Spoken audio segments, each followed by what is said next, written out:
रणकुंडे गावामध्ये आहे मी आता आणि साप आता 2 तास झालं याने आमची वाट बघालेत आणि साप पाहू शकता कुठं बसलाय. पाण्याची जी मोटर असते त्याच्यामध्ये जाऊन बसलाय आणि असा थोडं थोडं तोंड पण काढालाय. तर आतमध्ये इथं पाण्याची टाकी आहे, त्यात गेला असता तर प्रॉब्लेम झाला असता. पण बघू शकता कशा पद्धतीने तो बसलाय. पावसामध्ये असे साप छोटे छोटे साप पिल्लं बाहेर पडतात, कारण अंड्यातून ह्या वेळी पिल्लं बाहेर येतात छोटी छोटी आणि इथंच आजूबाजूला कुठे तर अंडी घातली असणार सापाने आणि त्यातून ही पिल्लं अशी बाहेर येतात.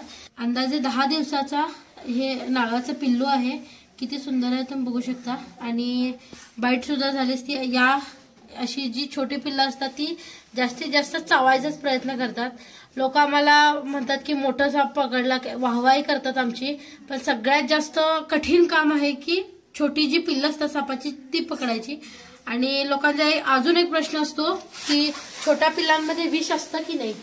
तर मोठ्या सापापेक्षा छोट्या सापामध्ये विषाची क्वांटिटी कमी असते, पण जी क्वालिटी असते विषाची ती खूप हाय असते मोठ्या सापापेक्षा. त्यामुळे साप विष असतंच पण क्वालिटी हाय असते. ती इमॅच्युअर असतात. नेमकं चावायचं कसं, विष केवढं सोडायचं त्यांना काही नॉलेज नसतंय. त्यामुळे ती सतत चावण्याचाच प्रयत्न करतात आणि अग्रेसिव्ह सुद्धा असतात. छोटी जी पिल्लं असतात ती अग्रेसिव्ह सुद्धा असतात. आणि या ठिकाणी बघा मला छोट्याशा स्टिकची उपयोग करावा लागणार आहे, कारण मोठ्या स्टिकचा इथं वापर होऊ शकत नाही. तुम्ही बघू शकता त्याला मी थोडं थोडं टॉर्चर करायला तरी तो कव्हर करायला. तुम्ही बघू शकता माझ्या हाताला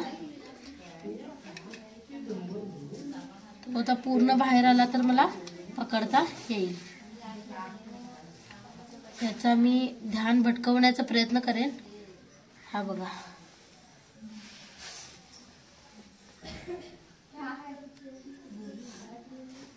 असं वरती सुद्धा येणार तो. हळूहळू जसा तो पुढे सरकत जाईल तसं मी त्याला स्टिकच्या साहाय्यानं थोडंसं त्याला डिफेन्स करत पकडेन. तर हे बघू शकता तुम्ही माझ्या हाताला चावण्याचा प्रयत्न करायलाय. त्याला सुद्धा माहित नाही की स्टिक आहे की काय आहे. तो स्टिकला अटॅक करण्याचा प्रयत्न करायलाय.